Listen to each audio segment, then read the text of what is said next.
Muito bem, agora eu posso dizer boa noite, dado o meu aviso. Vamos a Isaías capítulo 9. Neste belo texto das Escrituras, referido várias vezes ao longo desta bela cantata. Aliás, nossa igreja está de parabéns por algo tão belo, tão bonito. Parabéns desde o irmão Jailson, passando por todos os que contribuíram com essa apresentação que nos eleva tanto e nos fez tanto bem à alma. E, na realidade, nós vamos continuar na nossa adoração, porque foi feita aqui uma verdadeira adoração por parte do coral da igreja, e nós vamos continuar adorando agora, desta vez, por uma pregação direta da palavra, e, como falei, utilizando o texto base de tudo que foi dito aqui, que antecedeu mais de 700 anos a vinda do Messias. Este texto, dos versículos 1 ao 7, eu já peguei 2 vezes sobre ele, no domingo passado e no atrasado, e fiquei então de pregar a terceira e última pregação desta minissérie hoje. Eu vou ler até o versículo 7, mas já deixando claro que, alguns anos atrás, no Natal, eu fiz uma pregação toda sobre só o versículo 7. Então, não vou abordar o versículo 7, vamos o 6 e o 7, apenas o 6 hoje, na realidade, porque do 1 ao 5 nós já pregamos nas 2 mensagens anteriores. Essa profecia gira em torno de um personagem. E até o versículo 5, como nós vamos ler, e vocês já ouviram 2 pregações que abrangeram este texto, nós não vimos nada sobre características pessoais deste personagem. Então, é nos versículos 6 e 7 que vamos entender como é que bênçãos tão absolutamente grandes, enormes, poderiam ocorrer em função de apenas uma pessoa. Como pode? Vamos ver aqui que é a qualidade, a essência, a sublimidade dessa pessoa, que explica como é que coisas tão grandes poderiam ser alcançadas pela presença, pela vinda, pela presença, pela atuação dele ou desta pessoa. Então, Isaías capítulo 9, vou ler dos versículos de 1 a 7, como já falei, e vamos concentrar no 6. Mas para a terra que estava aflita, não continuará a obscuridade. Deus, nos primeiros tempos, tornou desprezível a terra de Zebulon e a terra de Naftali, mas nos últimos anos tornará glorioso o caminho do mar, além do Jordão, Galileia dos gentios. O povo que andava em trevas viu grande luz. E aos que viviam na região da sombra da morte, resplandeceu-lhes a luz. Tens multiplicado este povo, a alegria lhe aumentaste, alegram-se eles diante de ti, como se alegram na ceifa, e como exultam quando repartem os despojos. Porque tu quebraste o jugo que pesava sobre eles, a vara que lhes feria os ombros, e o cetro do seu opressor, como do dia dos midianitas. Porque toda bota com que anda o guerreiro no tumulto da batalha, e toda veste revolvida em sangue, serão queimadas, servirão de pasto ao fogo. Porque um menino nos nasceu, um filho se nos deu, O governo está sobre os seus ombros, e o seu nome será Maravilhoso Conselheiro, Deus Forte, Pai da Eternidade, Príncipe da Paz. Para que esse aumente o seu governo e tenha paz sem fim sobre o trono de Davi e sobre o seu reino, para o estabelecer e o firmar mediante o juízo e a justiça, desde agora e para sempre. O zelo do Senhor dos Exércitos fará isto. Vamos orar. Obrigado, Senhor Deus, pela tua palavra, bela palavra, que por mais que leiamos e estudemos e preguemos sobre ela e reflitamos sobre ela, tudo não sentimos claramente que não conseguimos nem arranhar a superfície da força do que está aqui nessas profecias e em outras que tratam do mesmo assunto, e nos evangelhos que mostram o cumprimento delas. Tudo é muito grande, é muito magnífico para a nossa pequena mente, mas com o teu Espírito, nós crentes já podemos captar uma pequena parte disso, e é suficiente para vibrarmos e cantarmos como esses irmãos e irmãs cantaram aqui a plenos pulmões, e os que não cantaram, vibraram com as suas almas. Pelo pouco que conhecemos e sabemos que coisas muito maiores nos aguardam na presença do Rei Jesus. Abençoa-nos nesta pregação, a todos nós, cada um de acordo com a sua própria necessidade. Em nome do Senhor Jesus Cristo, dele próprio, te pedimos. Amém. Porque o menino nos nasceu, um filho se nos deu. É como se Isaías dissesse algo. Tudo isso que Deus está revelando por meu intermédio, vindo lá do versículo 1, fora profecias que ele fizera já antes, no próprio livro dele, sobre o assunto, inclusive capítulo 7. Tudo isso que Deus está revelando por meu intermédio acontecerá, porque irá nascer um menino.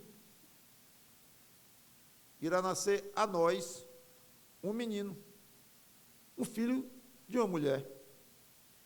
Aliás, o mesmo menino do que eu, Isaías falando, né, já me referi anteriormente, no que hoje nós temos como capítulo 7, versículo 14, em que diz: portanto, o Senhor mesmo vos dará sinal, eis que a virgem conceberá e dará à luz um filho e lhe chamará Emanuel.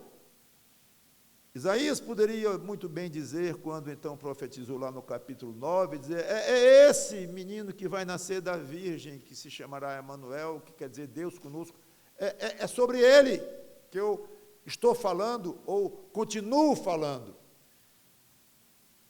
E todas essas maravilhas que Deus me deu para profetizar, só vão acontecer por causa deste personagem. E este personagem vai nascer como um menino. Quando ele diz nos nasceu, se referindo ao passado, mas tipicamente de uma profecia bíblica, que muitas vezes falava do passado como futuro e vice-versa, não estava muito preocupado com o tempo. Nos nasceu, como se dissesse, nasceu a nós. Nós quem? Em primeiro lugar, obviamente, aos judeus, a quem estava prometido o Messias. Mas os judeus nunca foram um fim em si mesmos, nunca foram o último objetivo de Deus. O objetivo de Deus é a humanidade inteira. Os judeus foram escolhidos como um povo vindo de Abraão para servir como canal para Deus alcançar a terra inteira. Sempre foi este o propósito. Então, se perguntasse a mim, o que o senhor acha, pastor, quando diz o menino nos nasceu, nasceu a nós. Nós quem? Eu responderia aos judeus inicialmente, mas a humanidade inteira. Um índio poderia dizer isso, o menino nasceu para mim. Porque ele, Cristo, está exposto. O benefício que ele fez aqui nesta terra não foi só aos judeus, claro, assim não estaríamos nem aqui. Talvez tenha algum judeu aí de sangue no nosso meio, nem sei, mas a maioria certamente, eu creio que não.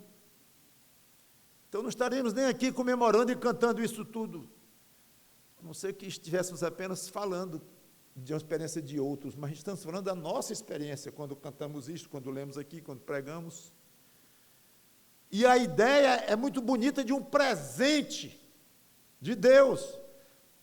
O menino nos nasceu, foi dado a nós, de presente, como uma graça de Deus. Cristo, um presente para o mundo, poderíamos dizer. Então, aqui fica claro que esse personagem, que Isaías, lá do começo do capítulo 9, como já disse, falou que será luz para Israel, luz para o mundo, como já comentei, que trará bênçãos enormes, traria, né? Olhando do ponto de vista de Isaías, no futuro, agora para nós é passado, mas que traria bênçãos enormes a Israel e ao mundo. O Messias, tão esperado dos judeus, ele seria um homem, uma pessoa humana, ia nascer como um menino, e de uma virgem ainda, que aí foi tratado no capítulo 7, como eu comentei, que não vou comentar aqui. Nasceria de uma mulher como todo bebê. O governo está sobre seus ombros. Na mesma frase, Isaías transforma o menino em rei. Assim. Ele seria o tão esperado rei que livraria Israel do domínio inimigo. O ungido de Deus, o Messias, que é o que significa em hebraico ungido, ou Christos em grego. Conforme o versículo 4 e 5, como já explicamos na mensagem passada, ele iria libertar os judeus de todo e qualquer tipo de jugo, de opressão. As botas dos inimigos seriam queimadas, e as vestes sujas de sangue típicas de uma batalha, liberdade. Falou quantas vezes, versículos 4 e 5, de alegria, de exultação, eu comentei isso. Pois ele seria o esperado, esse personagem seria o esperado rei de Israel. E também o descendente de Davi, conforme prometido, de uma maneira muito bonita, mas eu gostaria muito de ir lá, mas não vou. Depois, se quiserem, vocês vejam no site as referências. Mas segundo Samuel 7, no capítulo 7, leia, especialmente dos versículos 12 a 16, a promessa que Deus fez a Davi de um rei, que sentaria no trono dele, Davi, aqui na terra, e projetando para a eternidade, também para sempre, o reino sem fim, mas que não teria sentido se não fosse exercido na terra, pelo menos no início. Já falamos, inclusive, da abrangência do governo dele, a partir de Israel, e abrangeria o mundo inteiro, como será o milênio, o reino de 1000 anos do Senhor Jesus Cristo em Jerusalém, começando em Jerusalém.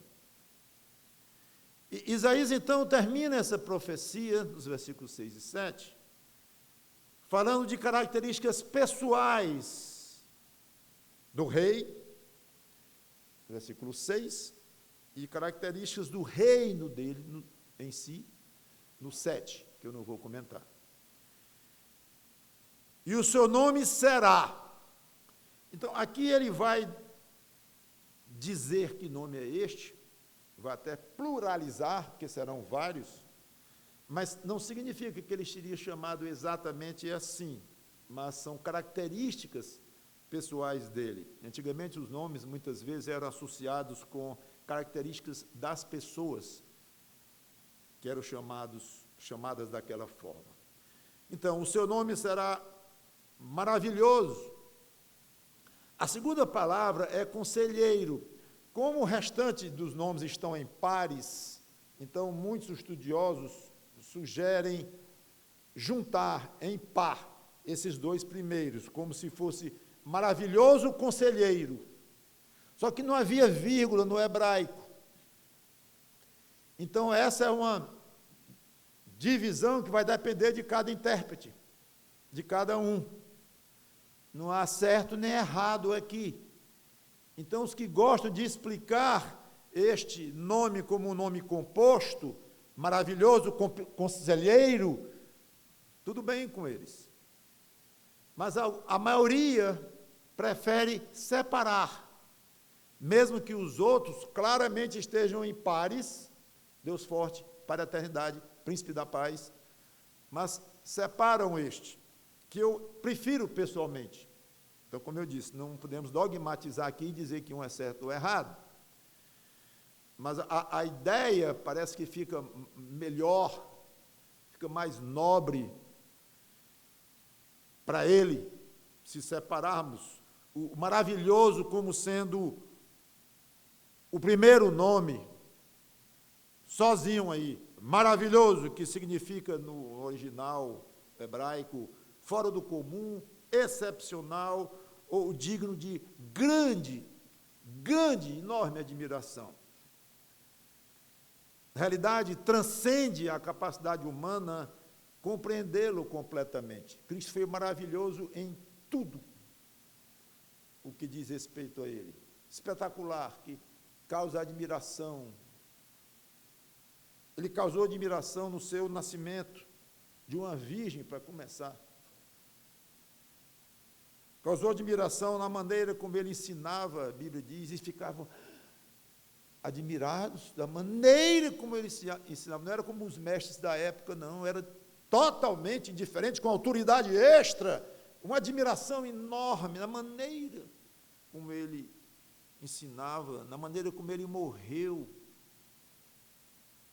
Não cometeu crime nenhum, julgamento forçado, testemunhas infiéis, não digo nem a ele especificamente, mas infiéis à verdade, infiéis aos fatos. Causou admiração, um homem daquele morrer numa cruz como um criminoso de alta periculosidade. Não, é coisa errada. Aí ele ressuscita no terceiro dia, causou admiração enorme. Aí ele passa uns 40 dias por aqui na terra, aí ele volta aos céus e causa admiração a ponto dos apóstolos que estavam lá olhando, admirados. Aí vieram dois anjos e disseram: ei, o que vocês estão fazendo aí? Olhando aí para as alturas, o que é? Não, porque ele foi, vão trabalhar. Eles não disseram isso, os anjos, já expliquei isso recentemente, né? Mas vão tocar a vida, vão fazer o que é esperado de vocês fazerem, não vão ficar aí agora o tempo todo olhando para cima. Coitados, eu acho que cada um de nós estaria exatamente como aqueles anjos. Como pode? Ele foi, sumiu nas nuvens, altamente diferente, espetacular, belo, incompreensível, no seu retorno aos céus, em tudo ele era admirável. Tudo nele causa admiração, e ainda hoje, 2000 anos depois daquela primeira vinda, aquele menino que se tornou Jesus de Nazaré, ainda hoje causa admiração.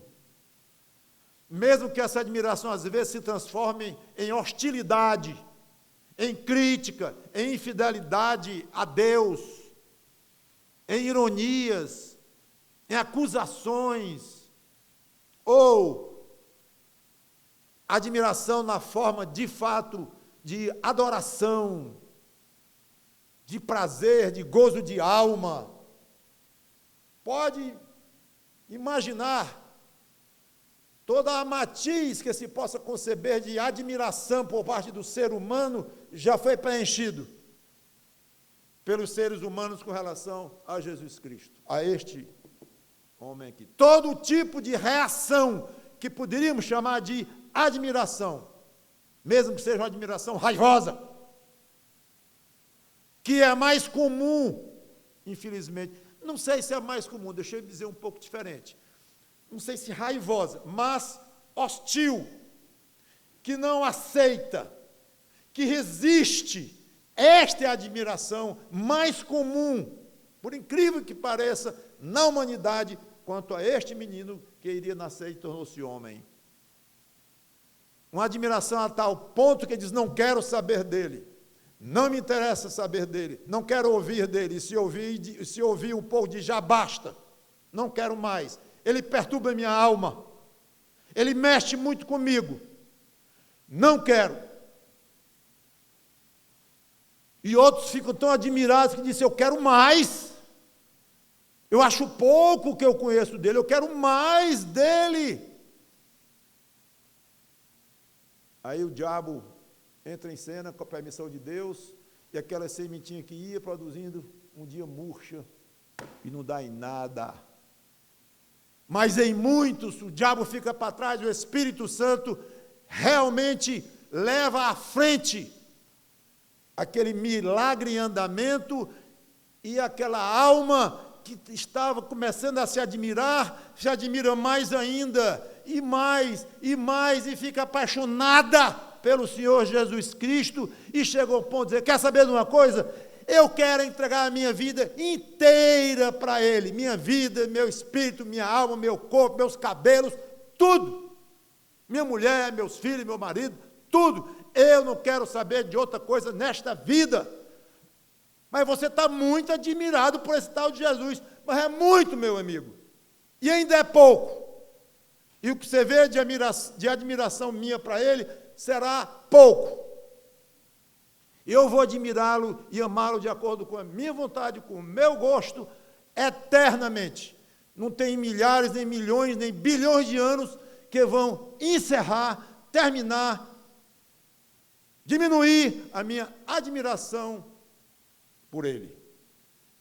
É assim. Eu disse que é todo o espectro, de todo tipo de admiração que se possa imaginar, ele causou nos seres humanos, e ainda causa, provavelmente, esse espectro esteja preenchido aqui por muitos de vocês me ouvindo aqui. Hostil o tempo todo, meio amigo dele, admirador, mas andou para trás, outro chegou mais perto ainda, já outros, que a maioria, espero, aqui nessa plateia, né, chegou ao ponto de se entregar mesmo para ele totalmente. Maravilhoso é o Senhor Jesus Cristo.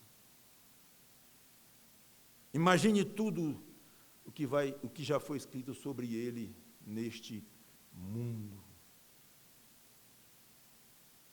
O próprio Deus, é interessante, falou esse nome aos pais de Sansão. Não vou ler a passagem, está em Juízes 13 e 18.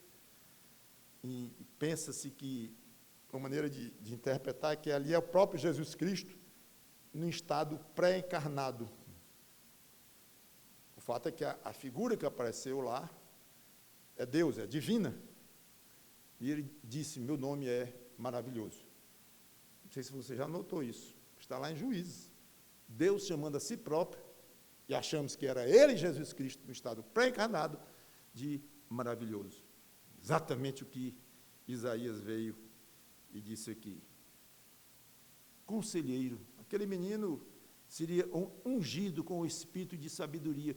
Isaías, de novo, lá no capítulo 11, no que nós chamamos hoje de capítulo 11, versículo 2,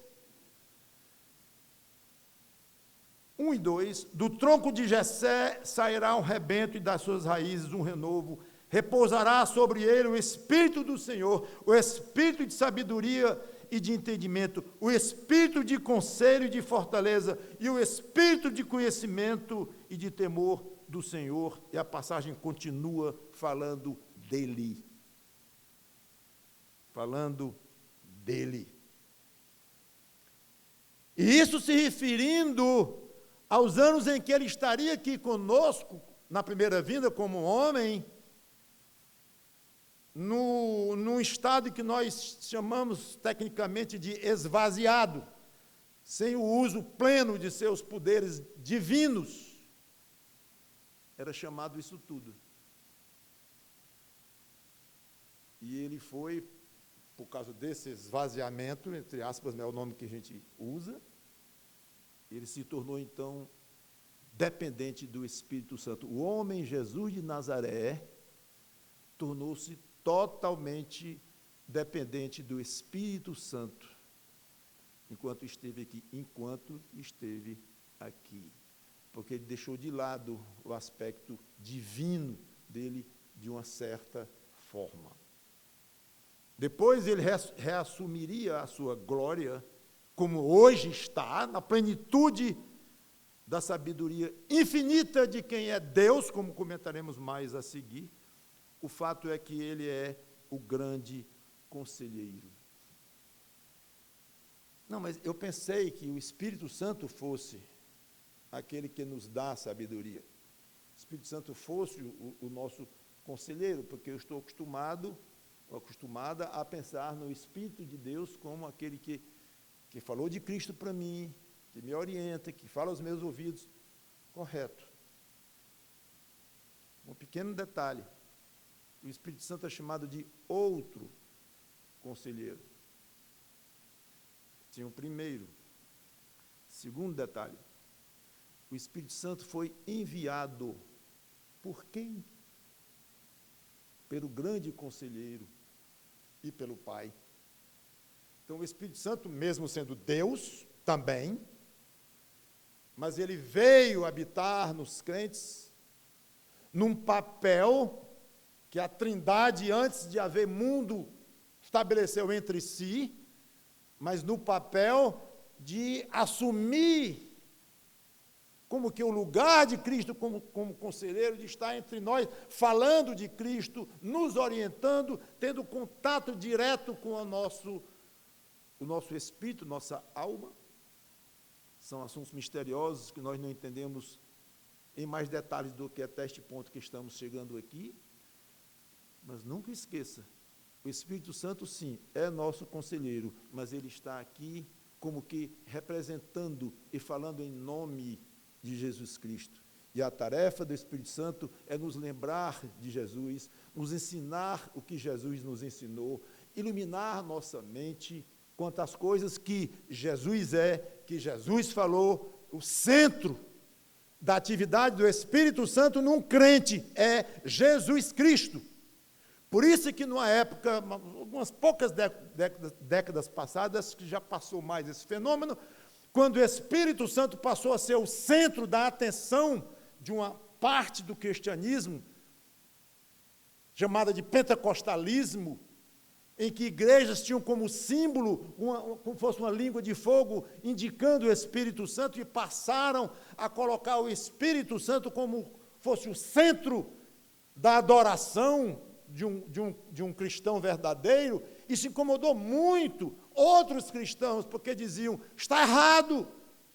Esta ênfase sobre o Espírito Santo deve estar constrangendo o próprio Espírito Santo, porque o papel dele em nós é discreto, embora magnífico e extremamente importante, vital para a nossa vida espiritual, mas o papel dele é exaltar Cristo.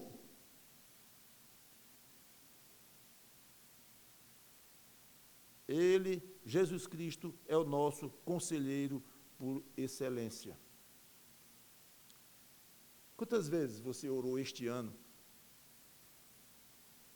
Senhor Jesus, estou precisando de um conselho teu. Quanto a esse assunto tal e tal e tal, não estou sabendo não, resolver não. Me aconselha, eu vou ficar esperando. Cadê o Espírito Santo? Você complementa. Eu sei que esse conselho virá através do teu Espírito Santo, que habita em mim. Isso vai honrar o Senhor Jesus Cristo tanto quanto alguém que estivesse aqui na presença dele, naquela época, e dissesse, Senhor Jesus, me aconselha. Então, dizer hoje, me aconselha, através do teu Espírito Santo, é a maneira perfeita, exata, de honrá-lo e de reconhecê-lo como o grande conselheiro. Então, o Espírito Santo não está em nós concorrendo com ele, não é um ou outro, não é dar prioridade um antes, nada disso. É um trabalho conjunto, repito, o Espírito Santo foi enviado pelo Filho e pelo Pai para nos aconselhar, Quantas vezes você, na prática, esqueça o passado, para frente, o ano que está começando, procure se acostumar a de vez em quando dizer, Senhor, estou enrolado, estou sabendo não. Aí fui no pastor umas 3 vezes, cada vez eu estava mais confuso, o pobre do pastor está mais pior do que eu. Eu preciso de conselho, é teu. Se quiserem me aconselhar através do pastor, ou de algum outro irmão, ou irmã, tudo bem. Não importa. Ou eu vou dormir e acordo com a solução na minha mente. Não sei, tu és Deus, tu sabe como fazer. Mas me aconselhe, o que eu faço? Use isto, ele é o seu conselheiro, irmão ou irmã. Deus forte, essa é a revelação de fazer cair para trás. O problema é que nós estamos tão acostumados que não tem mais muito efeito. Mas olha, o menino iria nascer, não esqueçam, está falando de um menino. Aí, de repente, esse menino é Deus forte. Que é isso, Isaías? Não exagera. Quer detonar minha mente, minha cabeça? Como é que pode? Está brincando com minha inteligência, com meu raciocínio, falar de um menino que vai nascer, e agora está falando de Deus forte. É isso mesmo. Isaías diz assim, ele não diz, eu lamento muito, ele vai dizer, glória a Deus, é isso mesmo. O menino que vai nascer é Deus. Interessante que antes de Isaías, o Messias já havia sido chamado de Deus. Não vou ler a passagem, porque eu estou com os minutos contados, mas em Salmo 45, versículo 6, depois você examina, mas ali ele é chamado de Deus. 2 personagens ali são chamados de Deus. O pai e o filho, os 2 são intitulados Deus, claramente. Então, com grande naturalidade, como é típico dos verdadeiros profetas de Deus, sem afetação nenhuma, Isaías revela, talvez seja o maior mistério que se tem notícia, a humanidade e a divindade desse personagem, do Messias de Israel, que será o Salvador do mundo. Seria e já é, e ainda continuará salvando enquanto gente houver nesta terra, os que querem abrir o coração a Ele. Então, a ideia que o crente tem de Jesus Cristo é exatamente esta, que é um personagem super poderoso. Talvez usar uma expressão mais de acordo com os jovens de hoje, mega poderoso. Pode usar o nome que quiser. Uns 8 super, uns 18 mega depois, ainda é pouco para ele. Tão diferente da imagem de um homem morto numa cruz, crucificado, ineficaz, fraco, vencido, mas numa derrota tão grande que há 2000 anos ele é retratado vivenciando esta derrota, pintado numa cruz, balançando num carro, no espelho de um carro numa cruz, ou numa parede pintado ali numa cruz, e aí está. Muito diferente. Sim, ele esteve numa cruz. Claro. Mas é bom lembrar que por poucas horas, depois ele ressuscitou, todo o poder me foi dado no céu e na terra. Esse é um pobre coitado crucificado que lá ficou 2000 anos pendurado. E mais, mesmo nas poucas horas que ele passou lá, não foi por fraqueza, não foi por derrota. Agora, quer dar um nó na sua mente mesmo? Foi por vitória. Ah, não, agora não. O senhor quer dizer que Jesus Cristo esteve na cruz, aquilo foi uma vitória? O senhor está brincando comigo. Primeiro, eu não brincaria com um assunto desse. Segundo, peça a Deus para você baixar esse pescocinho duro e arrogante de ser humano e ser humilde e pedir, pelo menos, que aceite este mistério como verdadeiro. Pronto. Não precisa pedir para entender, não, gênio. Não precisa entender. Você não vai entender, ok? Não vai. Pode parar. O que você precisa pedir não é inteligência de Agostinho somado com Pedro, somado com Paulo, somado com Lutero, junta tudo aí e me dá essa inteligência para ver se eu entendo isso aí. Desista, porque nenhum deles entendeu, nem de longe. Leia o que Paulo dizia sobre a incapacidade dele próprio de compreender. Claro, era um ser humano. Então, peça não por inteligência para compreender, peça por humildade. Humildade para baixar esta cabeça, esse pescoço duro, e pedir que o Espírito Santo lhe dê a graça de crer nisto. Crer, não compreender. Crer, troque o verbo. E você vai ver, se Deus quiser, a diferença. Ele esteve na cruz. Não foi fraqueza. Foi em poder. Um poder de ter escolhido fazer como ele quis. Foi decisão pessoal própria. Combinada com a Trindade eterna, da qual ele próprio fazia parte antes de haver mundo. O Logos de Deus, com o Pai eterno e com o Espírito eterno. Traçando o plano da salvação. Fazia parte. A segunda pessoa da Trindade se fazer homem e passar por essa morte terrível para comprar as almas daqueles que iriam vir a crer nele. Ele sabia que estava ali numa batalha muito grande e sabia que ali era parte da vitória, parte fundamental. Pai da eternidade. Algumas versões têm Pai eterno. Dois contrastes interessantes. Menino e pai. Novamente, Isaías, com naturalidade enorme, fala de termos aqui contrastantes e que parecem até contraditórios. Mas não são. O menino mostra o quê? A fase dele de esvaziamento,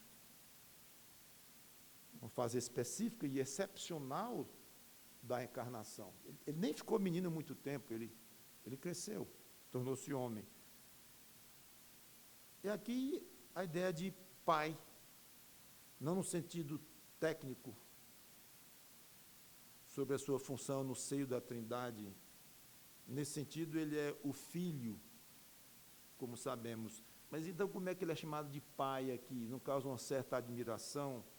Não se pensarmos no sentido de ele ser criador de tudo, dele se relacionar de forma paternal com as suas criaturas. O apóstolo João, um discípulo dele, homem como nós, ele chamava os seus discípulos de meus filhinhos. Típico do apóstolo João, numa atitude altamente o quê? Paternal. Quer dizer que ele era pai de cada um deles lá? Não. Mas era essa a ideia. Então, se olharmos por este ângulo, Jesus como pai, criador que ele é, fica mais fácil entendermos um pouco e estranharmos menos essa questão dele chamado de pai, se ele é o filho. Porque é nesse sentido que eu estou colocando que nós devemos entendê-lo, ou entender a passagem. O segundo contraste interessante é o nascimento e a eternidade. O menino nos nasceu. Consequência da encarnação, uma fase específica, já comentei. Aí fala em Pai da eternidade. Ele nunca teve começo e nem terá fim de existência. Ele disse que era o alfa e o ômega lá em Apocalipse. E mesmo em Apocalipse ele disse que era o primeiro e o último. Contrastes, mas ambos explicáveis dentro do que a Bíblia nos ensina. Nasceu como homem, mas é eterno como Deus. Nunca teve começo nem terá final de existência o Logos. de Deus, a segunda pessoa da Trindade.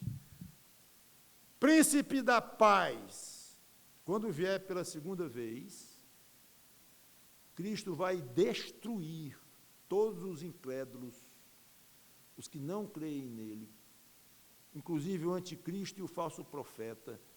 Cristo vai lançar Satanás na prisão, vai reinar 1000 anos em paz. Haverá revoltas ocasionais, como entendemos pelas Escrituras, mas ele abafará essas revoltas com mão de ferro, conforme Salmo 2 nos ensina, e a paz continuará. Vai haver revolta no final, liderada pelo próprio Satanás, que ele, Cristo, permitirá ser solto. Mas no final ele destruirá Satanás, jogará no lago de fogo eterno. Agora, como é que pode o Deus dos exércitos ser o mesmo príncipe da paz? A natureza de Deus é pacífica. Nunca esqueçam isto. A natureza de Deus é pacífica. Mas ele resolveu criar seres angelicais e humanos. Permitiu hostilidade entre os seres angelicais e entre os seres humanos. Permitiu revoltas. Não me pergunte por quê. É fato. E ele reage fortemente a quem se revolta contra ele, a quem resiste a ele, a quem não cede à vontade soberana dele. O diabo se revoltou e causou rebeldia no céu e está condenado, ele e seus demônios. O ser humano se revoltou na pessoa de Adão e de Eva, todos condenados, sem exceção. Todos. E os crentes? Os salvos não vão para o céu? Sim, porque se arrependeram e pediram perdão e se utilizaram daquela vitória que eu falei na cruz, que parecia uma derrota. É aí onde está a vitória dele. Ele conquistou o poder de lavar com o seu sangue os pecados da alma do pecador condenado que se arrepende e pede perdão. Aí Cristo mostra o seu poder adquirido na cruz. Não é poder como Deus, não. É um poder que ele adquiriu lá, sofrendo terrivelmente, sem fôlego, até morrer. Ele adquiriu com dor, muita dor, muita entrega pessoal. Ele adquiriu esse poder exatamente para perdoar almas condenadas, porque todos os seres humanos nascem condenados. Por quê? Porque se rebelaram contra o Deus único, santo, juiz de toda a terra, um Deus pacífico, mas não se revolte contra ele, não pense em hostilizá-lo, não pense em confrontá-lo, não pense, não seja louco de confrontar este Deus da paz, porque você vai ver o que é guerra. Você vai ver o que é justiça. Você vai ver o que é absoluta exigência de pagamento de dívida, de não impunidade. Não mexa com este Deus da paz, no sentido de ir contra ele de alguma maneira. Horrível coisa é cair nas mãos de um Deus vivo. Coitado de você, se você de alguma maneira está resistindo a esse Deus da paz, porque você vai ter contra si o Deus dos exércitos.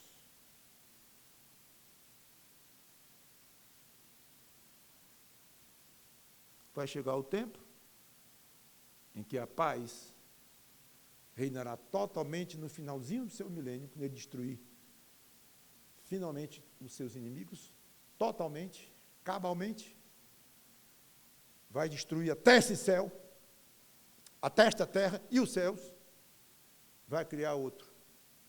E ali a paz vai reinar eternamente. Por quê? Porque nunca mais a justiça e a santidade dele serão confrontadas, desobedecidas. Uma ordem dele não será mais desacatada. E eu disse e repito, porque a Bíblia me dá apoio e nos dá, ele é um Deus pacífico, ele quer paz no reino dele. Vai ter, nos 1000 anos aqui, muita paz, mas não total.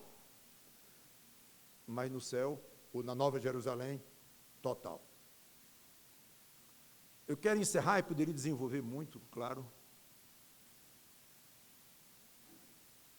Ainda há 3 sentidos, eu vou falar em 2 sentidos, o terceiro teria que explicar muito. Mas pelo menos 2 sentidos, a mais, em que Cristo é o príncipe da paz nosso, todos de natureza espiritual, nosso agora eu digo dos crentes em Jesus Cristo. Ele fez a nossa paz com Deus. Já expliquei um pouquinho disto. Segundo, ele nos dá paz interior. Deixo-vos a minha paz. A minha paz vos dou. Não estava falando de paz no viver, não. Porque ele diz que quem quiser vir após mim, a si mesmo se negue, tome a sua cruz e siga-me. Vocês serão perseguidos, me perseguiram a mim, vão perseguir vocês também, vão odiá-los, não tenho a menor dúvida. Então, como é que tu diz, Senhor Jesus, que me dá a tua paz dentro do seu coração? Quanto vale isto? 5 títulos para o Messias. É como se ele fosse tão especial que não pudesse ser descrito por um nome só. Experimente dizer, perguntar a um crente. Expresse aí num nome só, num só termo, tudo o que Jesus Cristo significa para você. Não vai conseguir ouvir, porque o crente lá não vai conseguir. Numa palavra, tudo o que ele significa para você, numa palavra, não dá. Isaías, eu não vou dizer que ele tentou, porque não é bem o caso, porque o Espírito Santo foi dando para ele esses termos para ele escrever, né? Mas não há quem consiga. Então, ele é tão grande para nós, é tão significativo, é tão querido, tão amado, que nomes e nomes e nomes ainda são pouco para descrever o que ele representa para nós, crentes. E graças a Deus por promessas tão maravilhosas, e nós sabemos que já pertencemos a esse Messias espetacular. Quanto a você que não tem ainda a salvação que esse Messias, esse Jesus Cristo lhe oferece, vá até Ele, como já falei, com humildade. Você é um escravo do diabo, mesmo que não reconheça, mesmo que ache que isso aí é lenda de velhinhas, ou seja lá do que for. O diabo existe, é muito forte, muito poderoso. Talvez a maior maneira dele mostrar que é poderoso é ele lhe dominar e você nem notar que ele domina. Haja poder, hein? Pensa que é fácil poder dominar alguém e o outro nem notar que está sendo dominado? Pois saiba que o poder dele é exercido na sua vida sem você nem perceber. Pois bem, Jesus Cristo é o Deus forte. Ele pode contra o poder do diabo. Ele é o seu conselheiro, se você quiser. Pode vir a ser o seu conselheiro. Está precisando de conselho? Porque eu tenho meu analista há 7 anos. Ótimo. mais ou menos ótimo. Se for uma pessoa honesta, correta e tudo bem. Se está lhe fazendo bem, é uma coisa acertada, tá bom. Mas 7, né? É meio muito, né? Não sei. Eu não tenho nada a ver com isso, não. Eu quero tratar aqui é do conselheiro Jesus Cristo. Se há conselheiros nesta terra, humanos, profissionais ou não, que estudaram por isso ou não, amém.